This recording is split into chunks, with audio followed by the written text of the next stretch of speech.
I've been hearing myself say this a lot lately, and that is just start. People in your coaching practice, you just tell them to just start. Just start. And so this is what we're doing. We're just starting a podcast. This is called Joint Discussions. I'm James Mummert, and I'm here with my beautiful partner and co-host, the one and only Coach Lauren Wild.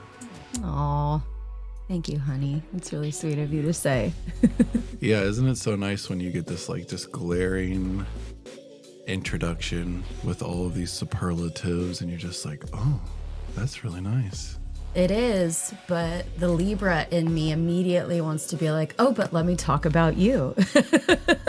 Yeah, and we're both Libras. We're born one day apart. Yeah, it's pretty epic. What we really want to talk a little bit about is, why are we doing a podcast called Joint Discussions? Can you just tell the people the why? Yeah, absolutely. I really believe that having a why creates that North Star. So I think that I'm pretty clear on the why between the two of us, but where it goes feels like it's kind of unraveling. So what I would say is that this is a bit of a lifestyle podcast in the way that it could become expansive and flexible. And we may go through a period of time where we're talking about one topic and then, a few weeks later we move into another one. And so the big thing I would say is that it is an expansive podcast, but I think that it's going to be around all things like post-divorce, deconstruction, deconditioning, this world of when you finally wake up and realize that you're living a life for somebody else, but you're middle-aged and you've got a bunch of kids and maybe you have a spouse and you have to deal with the outcome of waking up and setting boundaries and choosing yourself and the fallout that comes from that. But also at some point meeting real love, real compatibility, real chemistry, and then you're trying to merge and blend these worlds and all of the chaos and goodness and challenges and the yummy overcomings together. That's what we want to talk about. The goods, the bads, the roller coaster that is blending lives, both as a separate person and together. This podcast carries a little of double meaning because something that you and I realized is that we'd have some of the most deep introspective discussions really we've ever had while we're smoking a joint, while we're smoking a bowl, while we're doing something where the marijuana has kicked in and allowed us to really get deep, get real. And there was so many times where we'd be like, man, you know what we should do? We should be recording this. This is golden content. So here we are. If you had to give Lauren, the people, a description of where we're at right now, we are actually recording at. Yeah. Okay, so the physical space that we're in, we're calling the Fort. In this space, James has set up this incredible recording space, truly.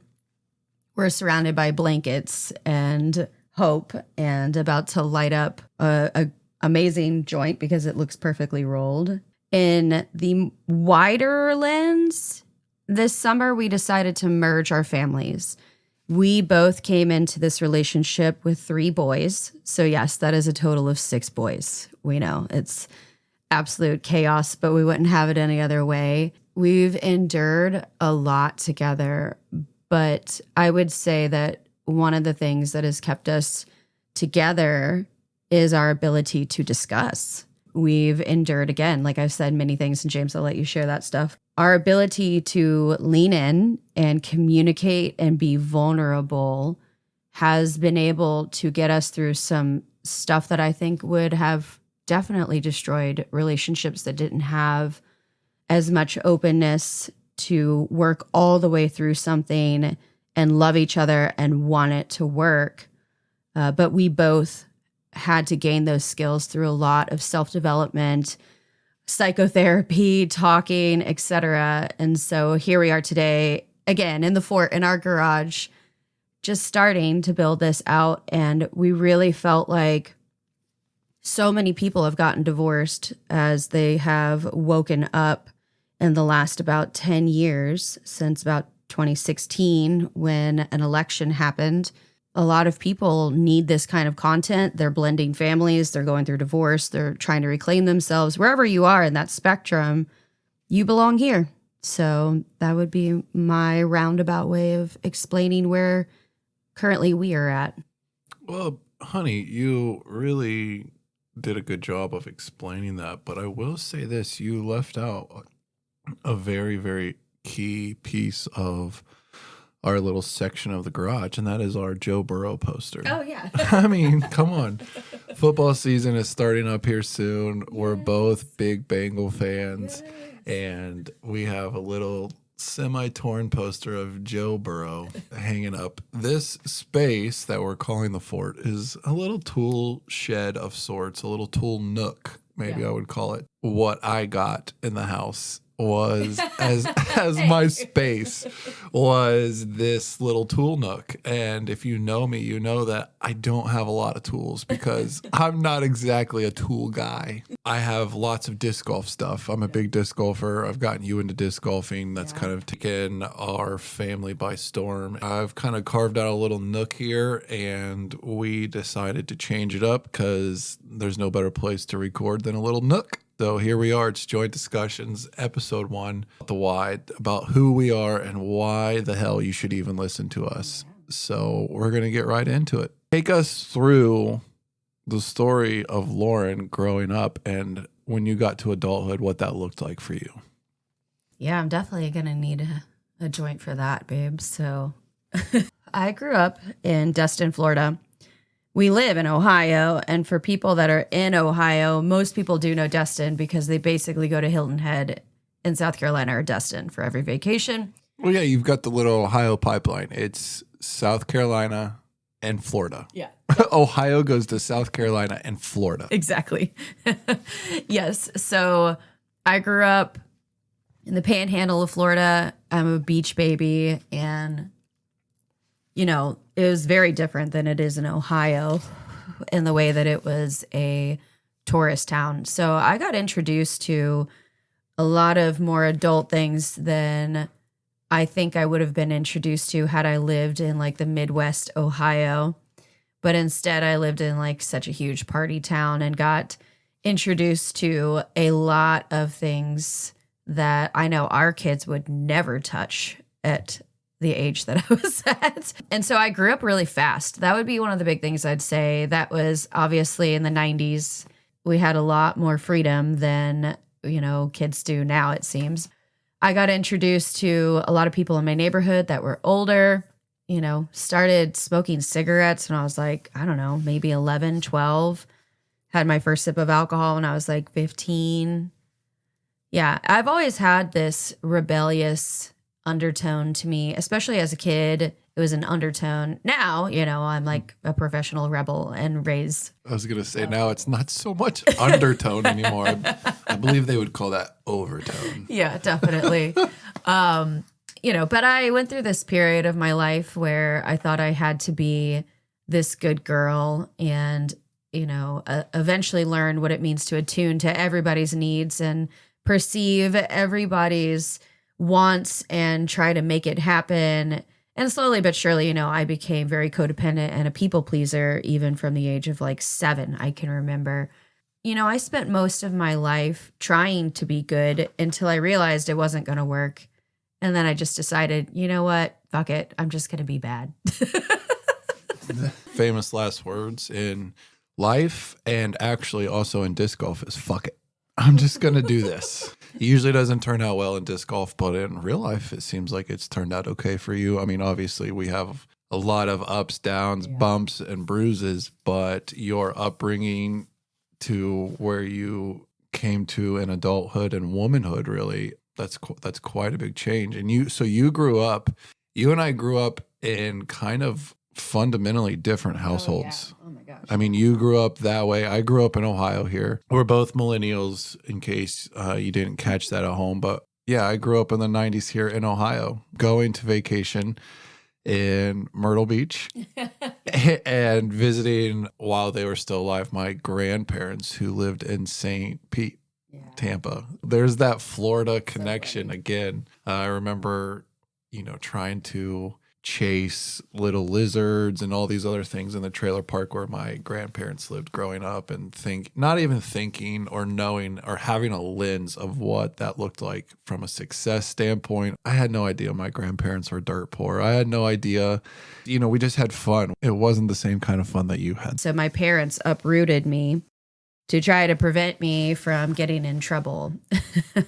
7th grade, you went from Florida to San Antonio, Texas. Yes.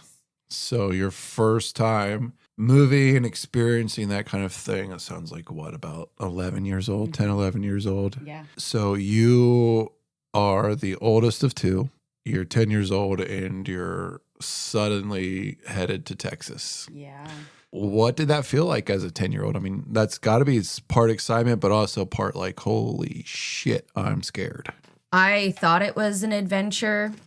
I mean, I was a teenager, so of course I didn't want to leave my friends, but also at the same time, I was open to some new environment, essentially. This is where it gets really interesting in my story. So my parents, we were like what you call like a holiday Christian. We didn't go to church. We were not a part of church community. We went on like Christmas, Easter, Mother's Day.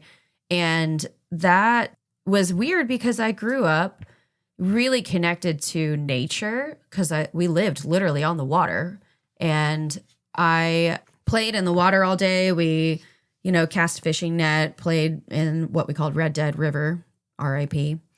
A hurricane took it out a couple years ago. We went from that into Texas. And Texas, if you've ever been to Texas, feels like its own country in the state of America. It was just so different than what I had experienced on a bayou, literally. I had to kind of understand that one of the things about Texas was that it was very religious.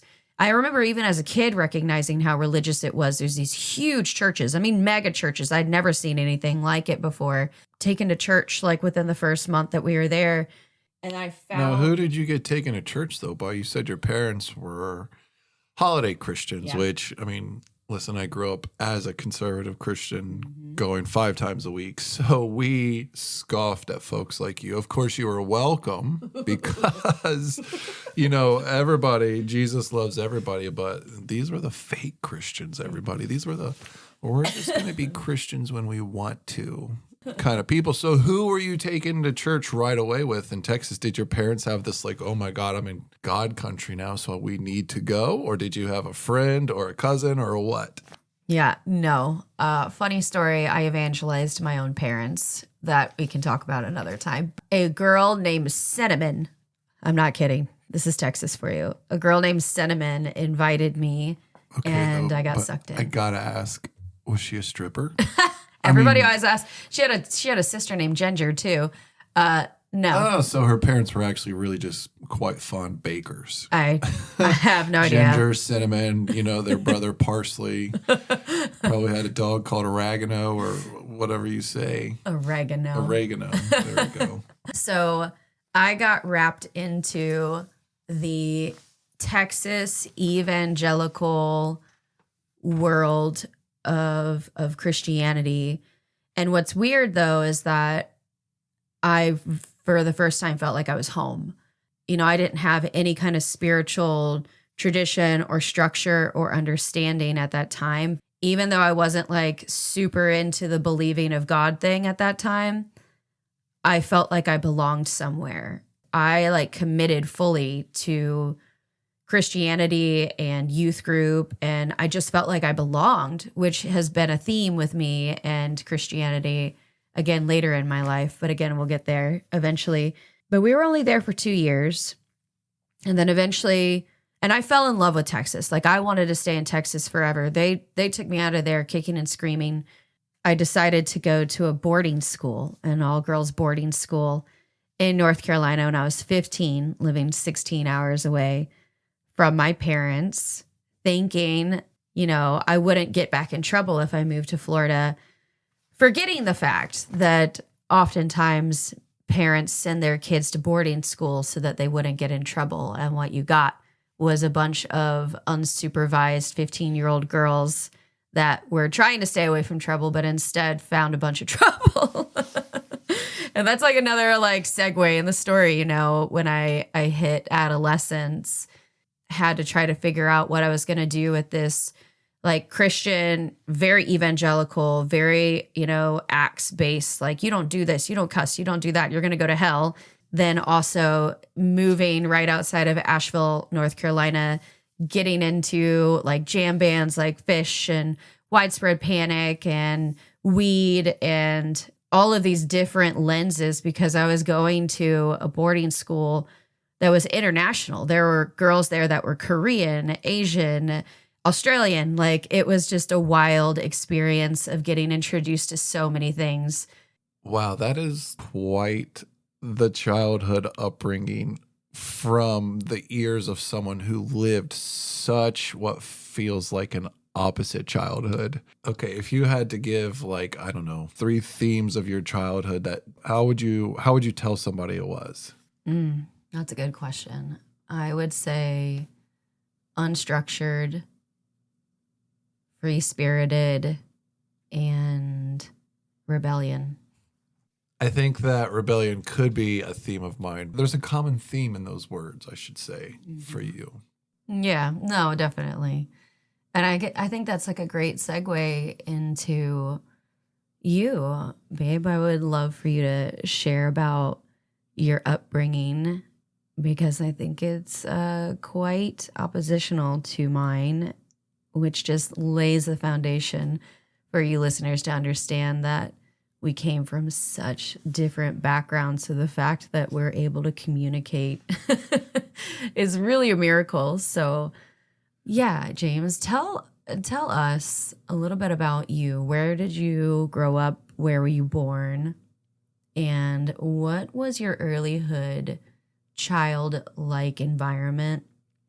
Were you close to your parents as a kid? Did you trust them? Were they available and around you? Or was it something different? One key thing I left out in my story is that my mom was diagnosed with MS when I was 3, and they didn't come out with a cure till I was 12. So she pretty much slept my childhood away.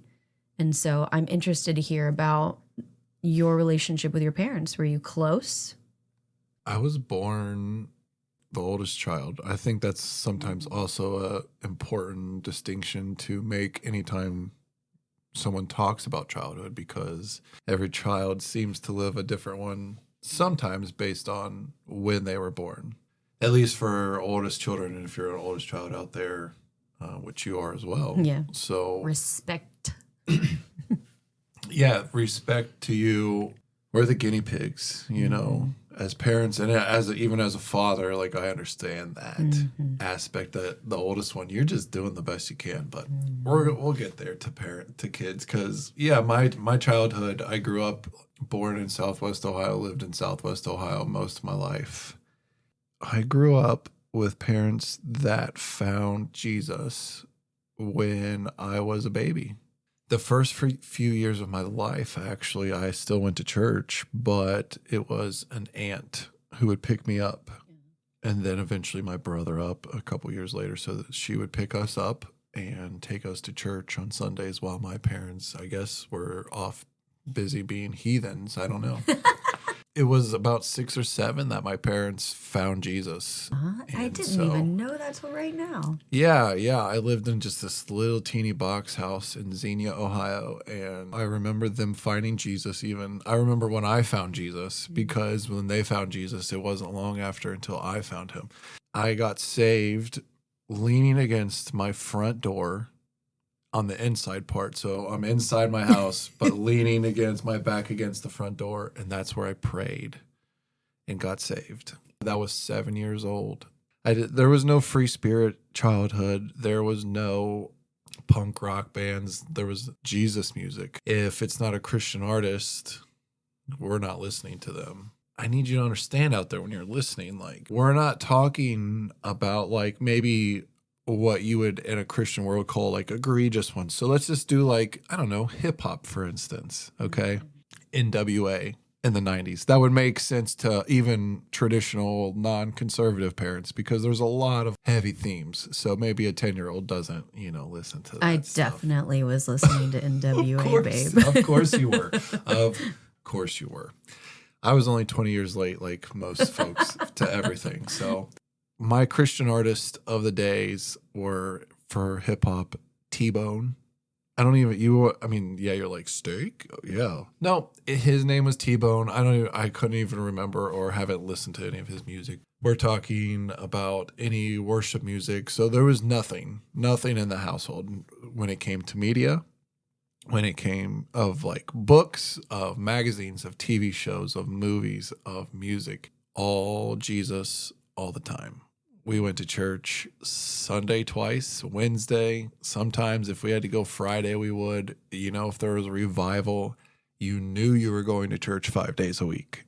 Gosh. I grew up in the Pentecostal world, Christian denomination, and then further broken down into Pentecostal. If you're unfamiliar with Pentecostal, tell our listeners. Folks who preach pretty heavy on conviction, of sins and on revelations and the rapture and the second coming of Jesus. I grew up as a freshly saved 7-year-old, but as a teenager, constantly in fear that the rapture was going to happen, that there was going to be this event where Jesus came back to get all of the Christians and left the non-Christians, the sinners, home on earth, where you would eventually be murdered or given the mark of the beast. And what a fiction story that sounds like. That sounds like a great young adult novel. Well, okay, sure. One calls it emotional abuse, another one sees it as an opportunity to make money in capitalism. Actually, if you are listening and familiar with that world, it's the Left Behind series. They made it into movies. I saw the movies first, but they had a Left Behind adult series, and then they had a Left Behind kids series, which I had to read the kids series first because the adult one was too serious. Yeah, there's nothing like growing up every day in the 90s, coming into high school and adolescence in the early 2000s, thinking that you could wake up and you would see the clothes folded up neatly because that's how the books had them. And Jesus, like how again, emotional abuse. So I lived in fear every day that would be happening. I wasn't allowed to join even like the Boy Scouts. They had something called the Royal Rangers. That just kind of paints a picture of if there was something, a version of something in the world, I probably wasn't allowed to do it. I could do the Christian alternative, which there's so many problems with that we'll get into. Yeah. That was a problem. Now, when it comes to my parents, we had a pretty good relationship, actually. If you look at it from the lens of living in childhood, they provided for us, me and my brother. We got it big into sports. Both of us did. They would show up to every event. They would come to every game. You felt like you had parents who cared and were invested, and they were. Right before teenagerhood, my parents decided to foster babies in the county system. I don't know what they told their friends, what they told us. It was because my mom wanted a girl. She wasn't content with having 2 boys. She wanted a girl. And she couldn't have a girl anymore. So they wanted to adopt via state adoption. Sure. Yeah, like through the foster. County. Yep, through the whole system and everything. As a 12-year-old, that was my first introduction to other children that weren't of my blood type or family name who came in and out of the house. It was really kind of odd. I don't know many 12-year-olds who, or by the time someone's 14, has changed diapers, has given formula, has taken care of babies, has babysat, and they're not even their siblings. These children would come in anywhere from like a month to a year. The emotional attachments you get, and there's just so many things involved with that. And I realized that because once that started, there would still be somebody who would come to the events, but it was never both. Okay. Rarely both. I don't want to ever say never, but it was rarely both. There was usually, we can't go outside because the baby.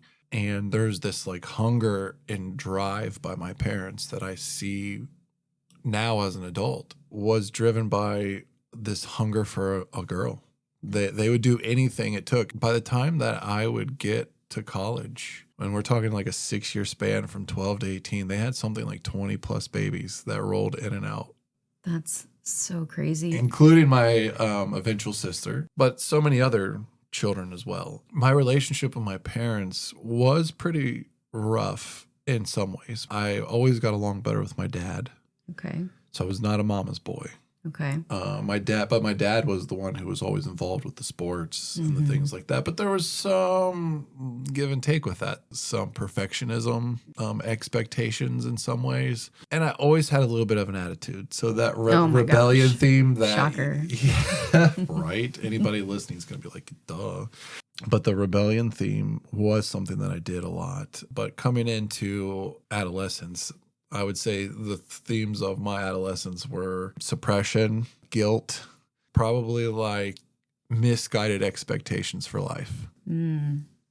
Yeah, I was just going to say, like, you did have a container, you did have a structure. It was largely Christian and spiritual service in a way. I definitely didn't have that. So it's just an interesting thing. The other interesting thing is that both of us really wanted a girl. Like how that may have gotten passed down is wild to me. But yeah, I think that it's a good place to recognize that you did have expectations. You had a system of belief and values that were, again, expected and reinforced over and over and over. I didn't have that, and how different our upbringings were. Yeah. So for those of you guys listening, I worked largely, and I still do, in the world of helping people deconstruct and high control religion, especially Christianity. And I will tell you that that book series is without a doubt one of the most scarring things that every single one of my clients that were cradle Christians, like, I know you didn't, convert to or 7, but still you were 7. Like, think about, you didn't know what you were doing. Yeah, I mean, I was essentially a cradle Christian. Yeah. My first memories are of like 5 and 6. We're talking not even a year into my existence of understanding who I am and remembering who I am. So did have such different childhoods that way, but I think there might have been some shared themes too, because if you're keeping track at home, you probably didn't hear me say that growing up I learned anything about money management, about how to have hard conversations, leaning into things and not being avoidant of conversations that are needed. That was my childhood. So I always love to say, now that I look back, like, I had great surface level parents. Yeah. Like, they were really good at those tasks. Tangible, like, you can track kind of tasks. But they were pretty awful subsurface parents, where you're truly trying to build and teach somebody how to be successful and prepared in life. There was never talks about finances, how to manage money. There was never talks about sex and how to explore it in a healthy way or understand it. And there was no talks about how to communicate or be in a relationship with people. It was follow the Bible and those examples. And I don't know if you guys have read the same Bible that I have. If you have, but there's some pretty shitty examples of parents and relationships in that book. I don't know if that's really what you want. I don't really think you had some of those things either coming into adulthood. So we're both coming into adulthood kind of ill prepared for. Yeah, I would say that it feels very millennial culture problem. All of my clients are pretty much millennials and also had parents that were very strict and value centric about the Bible, but didn't actually have any family related values. Their identity was, I'm making big quotation marks, like their identity was found in Christ, but they had no actual identity, like no sense of who they were. I remember as a kid thinking that I am a rebel. I am a rebel and I want to start some shit. Like, I just remember being like that as a kid. And then this other part of me being like, I don't want to cause a problem. I want to be valued because I can be this big helper, and, became that first child helper, always paying attention to everything kind of person, while then also like completely trying to rebel and hide the fact that I had a pack of cigarettes in my sock drawer when I was 11. I stole a cigarette from an aunt when I was 16 and tried to smoke it in the basement of my parents' house in this dingy bathroom that I had in the basement. So look at us, little connection there. Yeah, some of those things are just wild. Some to think that here in 2025, we're both pretty functional, responsible adults. How do we make it? How do we survive? And so I think what we should do to wrap this episode up, let's catch people up to basically to where we met, I should say. We'll stop there. We'll get to the point where we say, hey, here we are in life. I'll go first real quick. Sure. Because there's so many big themes. This is going to be a long podcast. A long time we do this. There's plenty of time to go back and catch up in the details and the nitty gritty. Basically from my college years, I went to a Christian school because I thought I had to, so that I could find a Christian wife that I could marry right away, because that's what you're supposed to do, because of course you need to procreate. That was goals. How sick that was. Get through college, decide working in a suit's not for me, joined the Air Force, got in the Air Force, did that for several years, had a couple kids, got into some pretty bad mental health places with my job in the Air Force, became a pastor. That's a whole nother thing. After that, when I was like, nope, religion's definitely not me, I walked away from that. I became a realtor. Did real estate for a while during COVID, which is, of course, like this whole thing. Like, what did you do during COVID? Everybody had their thing. Everybody has their stories. COVID destroyed most of us in some ways. But all the while in a marriage that wasn't compatible in any way. Lived way too long before deciding to step out and make that change. But it was shrouded with years and years and layers of Christianity things and principles built in, even after I had stopped believing, even after I had deconstructed. There's still, it's just so deeply wound into our DNAs. Here I am now in my late 30s, but I'm living the best part of my life. It was a journey to get there. It was a lot to get there. A lot of themes that we're going to be able to cover over several more joints or THC beverages or whatever our choice is. What's your couple minute of adulthood went for you? Oh my God, that's not a couple minute conversation. It's just so vastly different from yours. And that's where it's like, well, I haven't even got to the part where I was using and selling drugs in a mass amount by the time when I was 17 years old, dating a drug dealer, ended up going to rehab, stopping a substance and trying to stop a substance, getting back on a substance and being around tons and tons of awful people looking back. And then eventually getting sober and graduating to both my junior and senior year at the same time at the top of my class. Went to college. That was the biggest party school. It was supposed to be a dry school. It was a Christian dry school, but it was the biggest party school I've ever been to in Virginia. I just did not feel like I was in the right place. I started my years of moving. So I lived in 18 different places, states, ranging from Nevada to New York City, all over, working with AmeriCorps and also just like trying to find myself. And so when I was graduated, 18. Yeah, because I was literally completely different from you, and that you're like, I need to go to a college and I need to get married and procreate. For me, I was like, I don't ever want to be married. I don't ever want to have children. And I'd be very happy living in a van down by the river because I was a total hippie. Shout out R.I.P. Chris Farley, of course. Yes, exactly. So, but I mean, that's a lot. You just dropped this bombshell of the other things we haven't caught up on. Yeah. There's so many things like that for us. We haven't even had a chance to talk about. We talk about childhood and how I was a part of a group where I saw grooming and molestation happen, and these Boy Scout like kind of groups, how in the youth group I saw grooming happen and how there was inappropriate activity by adult volunteers. There's so many big things that have happened to us, have happened to you, I'm sure. I mean, these stories are not unique. Yeah. They are uniquely ours. but they are not unique. We're the only people that's happened to. I mean, shit, there is so many people, so many millennials, so many people out there that have lived some very similarly themed lives. I don't know. I've had a lot of conversations and a lot of people like that is very extreme. And it was, like I said, I went through addiction and then I got sober as a kid. Then I traveled all over and then I started using again. And eventually, I went through this massive period of depression. And we'll talk about that in a more like trigger sensitive conversation in the future. What happened to me that changed my life is that I ended up moving to Ohio when I was about 22 years old because my dad was here. And when I did, I found this church.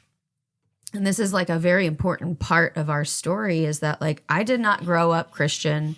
I did not grow up with any of that, but then I got evangelized hardcore when I was 22 years old, found Jesus, did a 40-day fast. I was like the poster child of recovery ministry, and I got quickly recruited into Christian leadership when I had never even read the Bible because they saw my leadership capacity. I came in real hard and real fast and eventually like... That's what she said. Oh my God. Sorry. You set me up for it. It was a good one. But anyway, so long story short, I got evangelized when I was 22. When I was going to church, that's where I met my first husband, and I never in my life would have thought I would have met my person in a church. I always thought it was going to be more of a bar kind of situation, as you know. And the funny thing, I can definitely see that given your upbringing. But the thing about you being evangelized, getting involved in the church scene, is at the same time. That's when I was also, we were at one point in the local evangelical scene working in ministry. Yeah. It's so while crazy. Also never running into each other. I know. I was going to say, it's so crazy. That's the interesting part about it. There's just so many fun, unique little layers to our story For sure. have made me be open to understanding that there might be a cosmic energy of sorts. I want to get there. I want to tell that part. So very long story short, like I'm going to write a book one day, guys. That's that long of a story. I went through real evangelical, like I was hardcore. I was still always rebellious. I mean, it's just part of who I am. Everybody always called me like the hippie Christian. Many people called me Lilith, or not Lilith, sorry, Jezebel. I had a Jezebel spirit. And Jezebel. She was grade A biatch in the Bible. Well, there's some interplay there. Essentially, I, was on staff. I was on leadership. I went to a Christian college to become a pastor. Then I ended up having all these kids, which really slowed it down. So I had 3 kids in 4.5 years. One has autism, high functioning autism, but was very difficult as a baby. All these things that I had done to like become in Christian leadership started to take a back seat because I was having babies and then starting to push up against like how you're not going to be able to function once you get married and have kids because all of a sudden your job is to be the neck and not the head. Right. I was going to say there's the difference of having kids in ministry as a man versus a woman. Very big. That's a huge distinction because that's not a problem for men. But I had never grown up with this ever. My mom is a raging feminist. I had never experienced this kind of inequality. And so, of course, I pushed on the edge because it's what I do. In 2015, I had this spiritual awakening, if you want to call it that. All of a sudden, I literally fell through the cracks of my Christian faith. And I went through a dark night of the soul. I eventually deconstructed. I turned to things like yoga. Then I got into the esoteric arts of astrology and tarot and individuation and Carl Jung. And I finally found what I had actually always been looking for, but it was at the cost of my entire life previously. That's when I ended up getting divorced. My ex-husband at the time, we were moving in very different spiritual directions. During that period of time, again, I was in leadership. I got asked to step down because I was a witch, which at that time, the only thing I was doing visibly was yoga. So I got asked to step out of Christian leadership because I was practicing yoga. Eventually, the rebel inside of me part became so active that people were calling me a witch.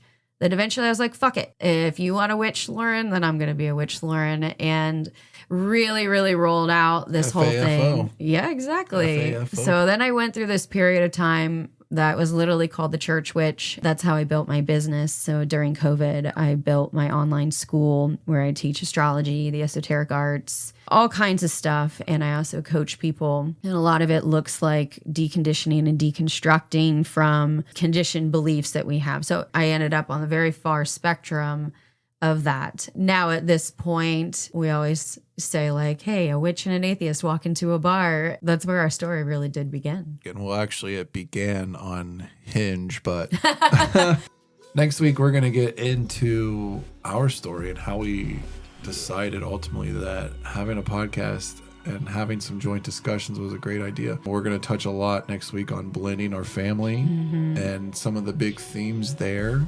It's a whole nother conversation. We hope that it's going to be juicy. It is going to be juicy. There's a lot of vulnerability and there's juice in that for sure. Next week, we're going to squeeze some juice. We're going to be vulnerable and we're going to have a joint discussion. See you next week. Thanks so much for listening to Joint Discussions podcast this week. We can't wait to connect with you guys. Make sure that you find us on all socials as Joint Discussions Pod. Find us on Instagram, Facebook. We would love to hear from you. If you guys have any topics of discussion that you would love for us to discuss in the future, we would love to hear from you guys. So check us out over there and we'll see you guys next time.